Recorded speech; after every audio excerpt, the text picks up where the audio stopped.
Hello everyone, কেমন আছো তোমরা সবাই? আশা করছি সবাই খুব ভালো আছে, আর আমিও অনেক অনেক ভালো আছি। তো আজকে হচ্ছে আমার জন্য খুব স্পেশাল একটা দিন।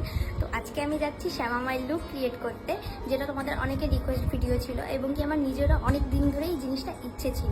তো সেটাই আজকে আমি যাচ্ছি শ্যুট করতে। তো আজকে আমি সারাদিন কীভাবে সাজি, লুকটা কীরকম হয় কি না হয়, বা আমি কীভাবে শ্যুট করি সেটাই তোমাদের সাথে শেয়ার করবো। তো ভিডিওটা দেখতে থাকো। তো দাদার বাড়িটা যেহেতু আমাদের বাড়ি থেকে বেশি দূরে ছিল না, তো এই কারণে আমি বাবাকে বলেছিলাম আমাকে একটু পৌঁছে দিয়ে আসো। তো বাবা দিয়ে আসছিল। তো আমি এখন এখানে পৌঁছে গেছি। তো আসার সময় ভিডিওটা বেশিটা করতে পারিনি, তো এখন দেখতে পাচ্ছ এই যে চলে এসেছি আমি। এটা হচ্ছে এখন দাদার সেটা, ছোট সেটা, বাট হয়তো শ্যুটটা অন্য কোথাও হবে, ঠিক আছে? তো এই যে দেখতে পাচ্ছ, আর এই যে আমার চেহারাটা এখন ভূতের মতো আছে, যখন সাজবো তখন দেখতে পাবে কত সুন্দর হয়ে গেছে। তো এই যে এটা হচ্ছে আমাদের মেকআপ আর্টিস্ট। দাদা একটু হাই করে দাও। এটা হচ্ছে মেকআপ আর্টিস্ট, ঠিক আছে? আর এই যে দাদা এখন সেট আপ করছে এখানে, আর এই যে সব জুয়েলারি, ঠিক আছে? দেখতে পাচ্ছ আরও জিনিস আসছে, এখনো সব কিছু এসে পারিনি, সব জিনিসগুলো আসছে। আর আমাদের এখনো সাজাও হয়নি, আমরা এখন সাজবো, সেজে টেজে তারপরে তোমাদেরকে দেখাবো, ঠিক আছে? তো তারপরে এখানে আমি আর দাদা কিছু ট্রানজেকশনের জন্য ভিডিও শ্যুট নিয়ে নিচ্ছিলাম। আর তারপরে বেশি বকবক না করে এখানে দাদা শুরু করে দিয়েছিল মেকআপ করানো, কারণ মেকআপ করাতে প্রচুর টাইম লাগবে, আর আমাদের মেকআপ স্টার্ট করতেও প্রচুর লেট হয়ে গেছিলো, তাই জন্য দাদা তাড়াতাড়ি করেই চেষ্টা করছিল। আর এখানে দেখতে পাচ্ছ এখন আমার মুখে কালি দিয়ে মুখটাকে কালো করছে দাদা। তো কেমন লাগছে জানি না, এখানে একটু দেখতে অন্যরকমই লাগছে, বাট লুকটা যখন পুরোটা কমপ্লিট হয়ে যাবে তখন দেখতে পাবে যে কতটা সুন্দর লাগে দেখতে। তো এখানে প্রায় অনেকটা লুকই কমপ্লিট হয়ে গেছিলো, বাট এখনও প্রচুর বাকি ছিল। আর হ্যাঁ, তোমাদের কাছে একটাই কথা, তোমরা একটু ম্যানেজ করে নিও ভিডিওটা, কারণ যখন ব্লগটা নেওয়া হয়েছিল তখন দেখা হয়নি যে ব্লগটা ঠিক কী অ্যাঙ্গেলে নেওয়া হচ্ছে। তো দেখতেই পাচ্ছ শাড়ি পরে কিছুটা রেডি হয়েছি, এখনো কিছুটা বাকি আছে। তো এই যে দেখতেই পাচ্ছ এখানে তোমরা, এখন কিছুটা বাকি আছে, এগুলো কালো করতে হবে, হাত কালো করতে হবে অল্পটা। বাট এইটুকু লুকটাই কেমন লাগছে সেটা তোমরা অবশ্যই জানিও। তোমাদের কেমন লাগছে? আমার ভীষণ ভালো লাগছে, খুব সুন্দর লাগছে।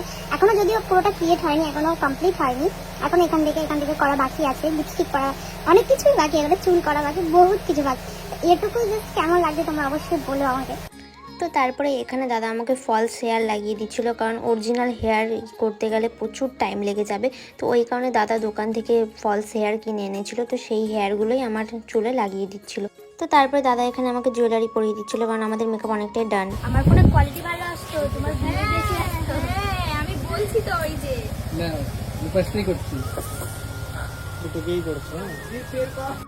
তো তারপরে এখানে দেখতে পাচ্ছ দিভাই আমাকে শাখাপলা পরিয়ে দিচ্ছিল, কারণ আমি নিজের হাতে এখনো অনেক কাজ বাকি ছিল, তাই আমার মাথা আজকে একটু লাগবে, শেষ করে দিলাম।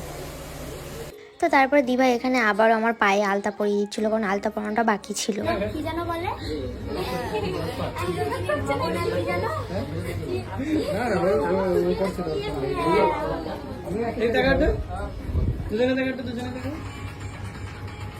তো তারপরে দাভাই এখানে আমার ড্রেস আপটা ঠিক করে দিচ্ছিল, ফটোশ্যুট স্টার্ট হয়ে গেছিল, তাই জন্য। এরকম থাকবে তো, দাঁড়টা কালী কালী ভদ্র কালী কপালিনী।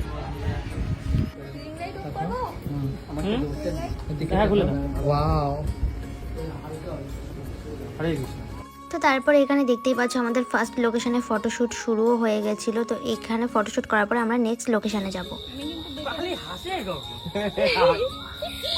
কালী শুধু হাসে, আমি মিষ্টি কালী, এই হচ্ছে ভদ্রা কালী।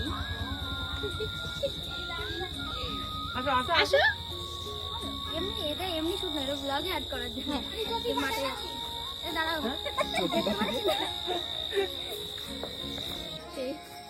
মা কালী শুট করতে কোথায় যাচ্ছে গাইস? এইদিকে একটু লাইট মারা, এই তো ব্লগ করছি, এই দেখো মারো গাইস দেখো সব ভিডিও করতে কোথায় যাচ্ছে। হ্যাঁ, এই এবার শাড়িটা ভালো গ্লেজ দিচ্ছে, তুমি বলছো দেখো নরমাল শাড়িটা ভালো।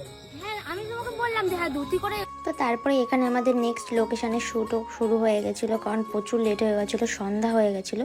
বাট যাই হোক, সন্ধ্যাতেই শ্যুটটা বেশি ভালো হয়েছিল আমাদের।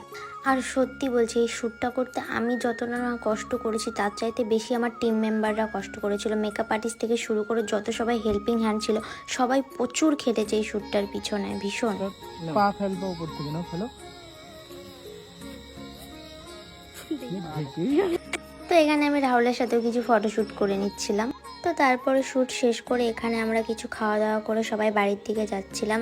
তোমাদের কাছে একটাই রিকোয়েস্ট, তোমরা খারাপ কোনো কমেন্ট করো না, কারণ তোমরা ভিডিওটাতে যেমন দেখতে পাচ্ছ তেমনটা মোটেও না। আমরা এই শ্যুটটা করতে প্রচুর কষ্ট করেছি, ভীষণ কেটেছি। একজন না, পুরো 6-7 জন ছিলাম আমরা, সবাই ভীষণ ভীষণ কেটেছে। তো প্লিজ তোমরা জাস্ট ভিডিওটা দেখে ফানি জিনিস দেখে জিনিসটাকে ফানি হিসেবে নিও না, কারণ কাজটা যখন আমরা করেছি তখন আমরা মন দিয়েই করেছি আর খুব কষ্ট করেই করেছি।